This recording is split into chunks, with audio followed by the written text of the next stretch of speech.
이상하게도 우리는 가장 편해야 할 사람 앞에서 가장 예민해집니다. 밖에서는 웃으며 넘길 수 있었던 말인데 엄마가 같은 말을 하면 괜히 마음이 상하고 연인이 똑같이 이야기하면 갑자기 표정이 굳어버립니다. 별일 아닌 대화였는데 왜인지 모르게 감정이 커지고 대화가 끝난 뒤에는 이런 생각이 남습니다. 내가 왜 이렇게까지 화가 났지? 사실 그 순간 우리는 상대의 말에 반응한 것이 아니라 이미 마음속에 있던 어떤 기대가 무너진 순간을 겪고 있었을지도 모릅니다. 우리는 낯선 사람에게는 설명합니다. 지금 내가 왜 힘든지, 왜 그런 선택을 했는지, 무엇 때문에 기분이 좋지 않은지 말로 풀어냅니다. 하지만 가까운 사람에게는 설명을 점점 줄여갑니다. 말하지 않아도 알 거라고, 굳이 이야기하지 않아도 이해해 줄 거라고 어느 순간부터 믿기 시작합니다. 그리고 바로 그 지점에서 관계의 오해가 시작됩니다. 상대는 몰라서 지나갔고 나는 알아주길 기대하고 있었던 순간입니다. 그 작은 어긋남이 서운함이 되고 서운함은 결국 말투를 바꾸고 말투는 다시 싸움으로 이어집니다. 우리는 종종 가까워서 싸운다고 말하지만 어쩌면 진짜 이유는 가까워질수록 서로를 타인이 아니라 이미 나를 알아야 하는 사람으로 생각하기 시작하기 때문일지도 모릅니다. 오늘은 누가 맞고 틀렸는지를 따지기보다 왜 우리는 가장 소중한 사람에게 가장 쉽게 상처받는지 그 마음의 구조를 천천히 함께 들여다보려고 합니다. 말하지 않아도 알 거라고 믿는 순간 관계가 가까워질수록 우리는 이상한 확신을 가지게 됩니다. 굳이 말하지 않아도 상대가 내 마음을 알아줄 거라는 믿음입니다. 예전에는 길게 설명하던 이야기들도 어느 순간 짧은 말로 줄어듭니다. 괜찮아. 그냥 그래. 같은 말로 마음을 덮어두지만 속으로는 상대가 먼저 눈치채주길 기다립니다. 이해받고 싶은 마음은 그대로인데 표현하는 노력만 줄어들기 시작하는 것입니다. 이런 변화는 자연스러운 일입니다. 사람의 뇌는 가까운 사람을 만날수록 안전하다고 느끼고 설명을 줄여도 괜찮다고 판단합니다. 낯선 사람에게는 오해받지 않기 위해 말을 고르지만 가까운 사람에게는 이미 서로 알고 있다고 생각합니다. 그래서 말하지 않은 감정까지도 전달되었을 거라고 믿게 됩니다. 하지만 실제로는 마음속 생각이 그대로 전달되는 일은 거의 없습니다. 문제는 기대가 조용히 커진다는 점입니다. 나는 표현하지 않았지만 상대는 알아줄 거라고 믿고 그 기대만큼 반응이 돌아오지 않으면 서운함이 생깁니다. 상대는 평소처럼 행동했을 뿐인데 나는 이해받지 못했다고 느끼게 됩니다. 이때 사람들은 종종 상대의 태도를 문제라고 생각하지만 사실은 말하지 않은 마음과 기대 사이에서 어긋남이 생긴 경우가 많습니다. 심리 연구에서는 가까운 관계일수록 서로의 생각을 과하게 짐작하는 경향이 있다고 말합니다. 오래 함께했다는 이유만으로 상대의 마음을 알고 있다고 착각하기 쉽다는 것입니다. 하지만 서로의 경험과 감정은 계속 변하기 때문에 어제 이해했던 마음이 오늘도 같을 거라고 단정할 수는 없습니다. 관계는 익숙해질수록 편해지지만 동시에 오해가 생기기 쉬운 상태가 되기도 합니다. 어쩌면 우리가 원하는 것은 완벽하게 알아주는 사람이 아니라 여전히 내 이야기를 들어주는 사람일지도 모릅니다. 가까운 사이일수록 마음을 숨기지 않고 다시 말해보는 것이 필요합니다. 말하지 않아도 알기를 기대하기보다 조금 서툴더라도 다시 설명하는 순간 관계는 다시 같은 방향을 바라보기 시작합니다. 이해는 시간이 아니라 여전히 이어지는 대화 속에서 만들어지기 때문입니다. 나는 표현했다고 생각했는데 왜 전달되지 않았을까? 우리는 종종 분명히 이야기했다고 생각합니다. 말을 꺼냈고 내 상황을 설명했고 나름대로 표현했다고 느낍니다. 그래서 상대가 내 마음을 이해하지 못했을 때 더 크게 서운해집니다. 이미 말했는데 왜 모를까, 왜 아무렇지 않게 반응할까 하는 생각이 머릿속을 맴돕니다. 하지만 대화를 다시 떠올려보면 실제로는 감정이 아니라 상황만 전달된 경우가 많습니다. 예를 들어 오늘 힘들었어 라는 말에는 여러 의미가 담겨 있을 수 있습니다. 위로를 받고 싶은 마음일 수도 있고 잠시 공감해 주길 바라는 신호일 수도 있습니다. 하지만 듣는 사람에게는 그저 하루가 피곤했다는 정보로만 들릴 수 있습니다. 말한 사람은 마음을 표현했다고 느끼지만 듣는 사람은 사실을 들었다고만 이해하는 순간이 생기는 것입니다. 사람은 자신의 감정 상태를 이미 알고 있기 때문에 말의 빈칸을 스스로 채웁니다. 그래서 짧은 표현만 해도 충분히 전달됐다고 느끼지만 상대는 그 빈칸을 알 수 없습니다. 심리학에서는 이것을 서로 다른 마음의 지도라고 설명하기도 합니다.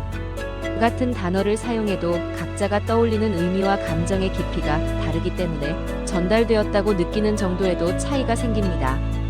이 차이는 가까운 관계일수록 더 크게 나타납니다. 낯선 사람에게는 오해를 줄이기 위해 자세히 말하지만 가까운 사람에게는 설명을 줄이기 때문입니다. 결국 우리는 표현을 했다고 생각하고 상대는 충분히 듣지 못한 상태가 됩니다. 그 사이에서 대화는 끝났지만 감정은 남아있게 됩니다. 어쩌면 전달되지 않은 이유는 상대가 무심해서가 아니라 내가 느낀 감정의 크기만큼 말하지 않았기 때문일지도 모릅니다. 관계에서 이해는 한 번의 말로 완성되지 않습니다. 마음을 설명하는 과정이 반복될 때 조금씩 맞춰집니다. 그래서 가까운 사이일수록 더 정확한 말이 필요합니다. 이해받기 위해서는 말의 양이 아니라 감정의 방향을 함께 전해야 하기 때문입니다. 싸움은 왜 항상 사소한 말에서 시작될까? 우리는 큰 문제 때문에 싸운다고 생각하지만 실제로는 아주 사소한 말에서 갈등이 시작되는 경우가 많습니다. 대화는 평소처럼 흘러가다가 어느 순간 말투가 달라지고 분위기가 갑자기 무거워집니다. 상대는 평범하게 한 말이라고 생각하지만 듣는 사람에게는 그 말이 이미 쌓여있던 감정을 건드리는 계기가 되기도 합니다. 그래서 싸움은 갑자기 시작된 것처럼 느껴집니다. 사람의 마음은 한 번의 사건으로 움직이지 않습니다. 그동안 표현하지 못했던 서운함, 알아주길 바랐던 기대, 설명하지 않고 넘겼던 감정들이 조금씩 쌓여 있다가 어느 순간 작은 자극을 만나 터지게 됩니다. 그래서 겉으로는 사소한 말이 원인처럼 보이지만 실제로는 오래 쌓인 감정이 반응하고 있는 경우가 많습니다. 특히 가까운 관계에서는 말의 의미보다 말하는 태도가 더 크게 느껴집니다. 같은 말이라도 무심하게 들리면 존중받지 못했다고 느끼고 짧은 대답 하나에도 거리감을 느끼게 됩니다. 상대는 평소와 다르지 않다고 생각하지만 이미 예민해진 마음은 작은 신호에도 크게 반응합니다. 갈등은 그 순간의 문제가 아니라 이전부터 이어져 온 감정의 흐름 속에서 만들어집니다. 싸움이 시작되면 우리는 상대의 말을 이해하려 하기보다 자신의 감정을 설명하려고 합니다. 서로가 동시에 이해받고 싶어지면서 대화는 점점 빨라지고 듣는 시간보다 말하는 시간이 길어집니다. 그때부터 대화는 해결을 위한 대화가 아니라 감정을 증명하는 대화로 바뀌게 됩니다.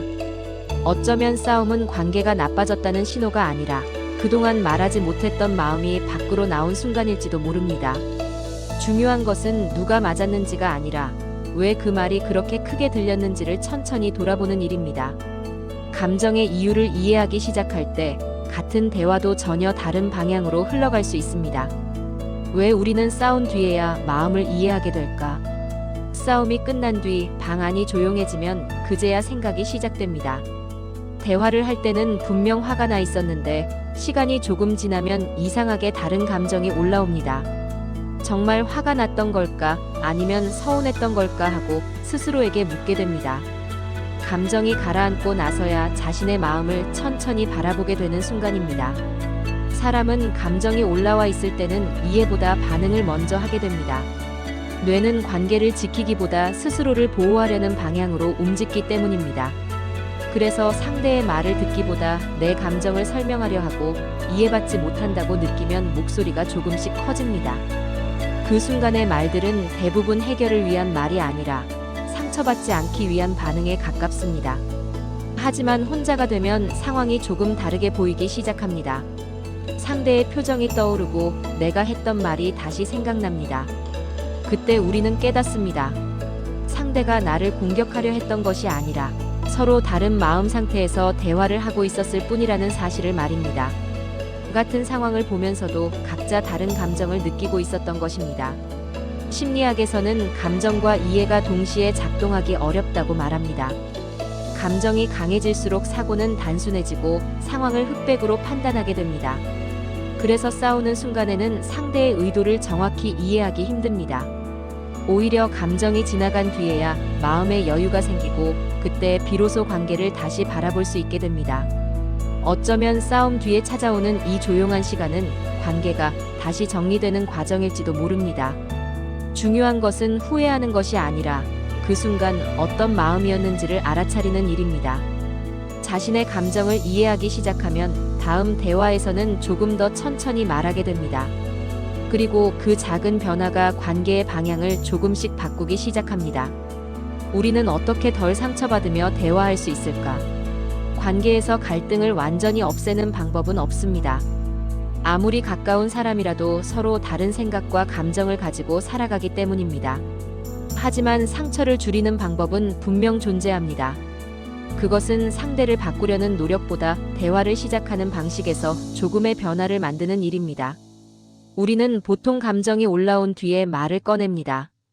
이미 마음속에서 결론이 내려진 상태에서 대화를 시작하기 때문에 상대의 말은 쉽게 반박처럼 들리게 됩니다. 그래서 대화를 시작할 때 감정을 설명하기보다 상태를 먼저 말하는 것이 도움이 됩니다. 지금 조금 예민한 상태야 같은 한마디는 상대에게 준비할 시간을 주고 대화의 방향을 부드럽게 만들어줍니다. 또 하나 중요한 것은 이해받으려 하기 전에 이해하려는 시간을 만드는 것입니다. 싸움이 길어지는 이유는 서로가 동시에 설명하려 하기 때문입니다. 잠시 멈추고 상대의 말을 끝까지 듣는 순간 감정의 속도가 느려지기 시작합니다. 사람은 자신의 이야기를 들어주는 상대 앞에서 자연스럽게 방어를 내려놓게 됩니다. 가까운 관계일수록 모든 것을 알아주길 기대하게 되지만 사실 관계를 오래 이어가는 사람들은 오히려 자주 설명합니다. 마음을 숨기지 않고 말하는 습관이 오해를 줄이기 때문입니다. 표현은 관계가 멀어서 필요한 것이 아니라 관계를 지키기 위해 필요한 과정입니다. 결국 좋은 관계란 싸움이 없는 상태가 아니라 다시 대화로 돌아올 수 있는 관계입니다. 완벽하게 이해받으려 하기보다 서로 조금씩 알아가는 과정이라고 생각할 때 마음은 훨씬 가벼워집니다. 그리고 그 순간부터 대화는 이기기 위한 말이 아니라 함께 살아가기 위한 말로 바뀌게 됩니다. 사람은 가까워질수록 서로를 더 잘 안다고 믿습니다. 그래서 말하지 않아도 이해해주길 기대하고 그 기대가 어긋날 때 가장 크게 상처받습니다. 하지만 어쩌면 우리는 이해받지 못해서 아픈 것이 아니라 서로 다른 마음으로 같은 관계를 지키려고 했기 때문에 힘들었던 건지도 모릅니다. 관계는 완벽하게 맞는 사람을 만나는 것이 아니라 조금씩 다르다는 사실을 알아가면서 이어지는 과정입니다. 다음에 마음이 부딪히는 순간이 온다면 누가 맞는지를 먼저 생각하기보다 지금 우리는 서로 다른 마음에 서 있구나라고 한 번만 떠올려 보세요. 그 순간 싸움이었던 대화가 이해로 바뀌기 시작할지도 모릅니다.